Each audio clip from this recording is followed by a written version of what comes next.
It was at times when Indian warehousing was working on silos and never thinking about automation. Daifuku introduced, and that time, big names like ASRS and other advanced technologies.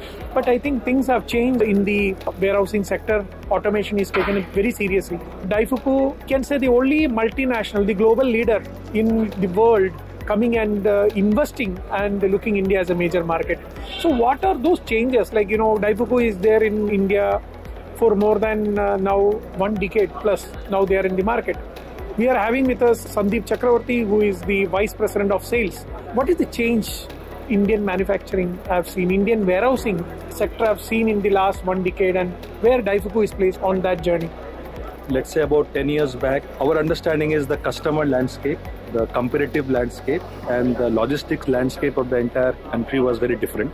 Now things are, I would say, in a very different level altogether. With the rollout of GST, there has been a lot of consolidation with respect to manufacturing facilities. There has been a lot of focus on building bigger warehouses so that the distribution chain is much more effectively managed by various sectors, particularly foods or beverage or automobile, and mostly all the sectors. So from there, if you see the journey of our kind of a business, there has been a lot of change because the awareness within our customers have gone up. The requirements are much more clearer, and the approach of the customers has been kind of moving away from being product-centric to more of a holistic solution.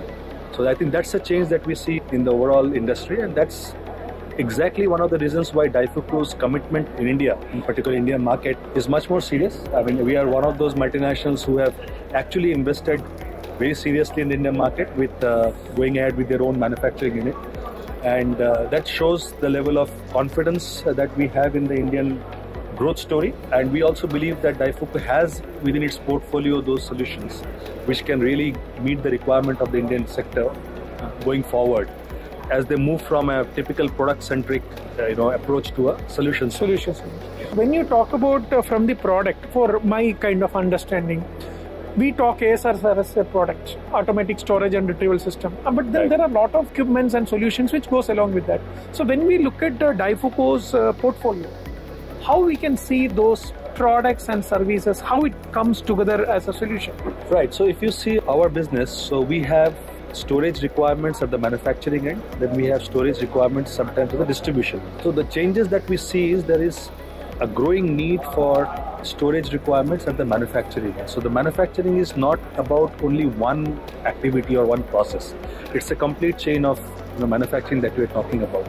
For example, when we are storing wooden pallets with the product on it, a typical ASRS will focus only on storing the product and retrieving the product based on the need of the customer. But there are other processes which leads to that pallet first being formed or made, which is called the palletizing.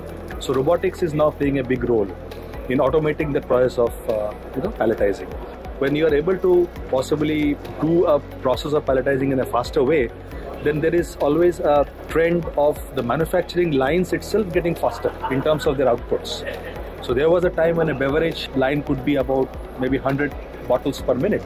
Now there are beverage lines which are 900,000 bottles per minute. So they have gone manifold because technologies are now available which can meet that requirement and automate this process. From a Daifuku's perspective, yes, ASRS becomes the core. That's where the whole story all started, and that's where the Daifuku's brand name is so prominent. But Daifuku has capability and kind of the technology available to also do automation of the areas which are upstream and downstream of that ASRS. So yes, we are possibly looking at more of a holistic solution for a customer rather than just staying with the product. See, definitely the future is with India, 145 crore people, large market to consume domestically. Amazing story. But these people itself was kind of a challenge what the automation industry was facing earlier in the warehousing sector, where there was ROI was always talked about. Why can't I give the salaries which was very minimal comparing to the kind of huge investment people need to invest on this automation? But I think suddenly there is a change. Maybe after pandemic, there is a change that people are very open towards accepting this automation in there. Yeah. Maybe because of the productivity, maybe because of not having the right kind of skill on place. What do you think the trigger of this change or the perception what we are receiving in the market? Very interesting, because automation was always available. but it was the question of whether it's something that you really need or it's something that it's like a must-have or a need-have situation. True.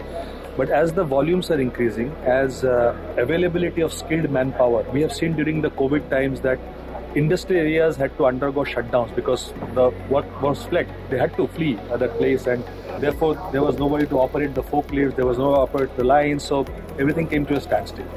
So yes, I think the dependency on human capital for manufacturing practices will possibly see a shift when they are moving towards automation. That is number one. Number two, there was a time rather where availability of the technologies was always a challenge, both in terms of where to get it from and how much will it cost. Yeah. So the cost that you pay for the automation and the right credible source or point from you basically source it was always something people used to research about. But with the global economy, with the economies opening up, with so much of investments coming from multinationals, I think that barrier is slightly we see that barrier is no longer there as much as it was maybe about 10 years back. You have the technology available, you have the right consultants available, and you have the products delivered, customized for your requirement.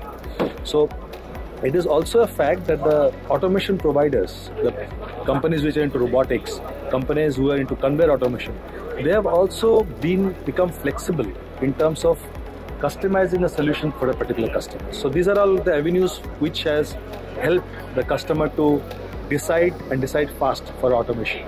Scalability is something what we are looking at, and this is what it is going to also trigger automation, and the technologies which proved globally successful is here through Daifuku.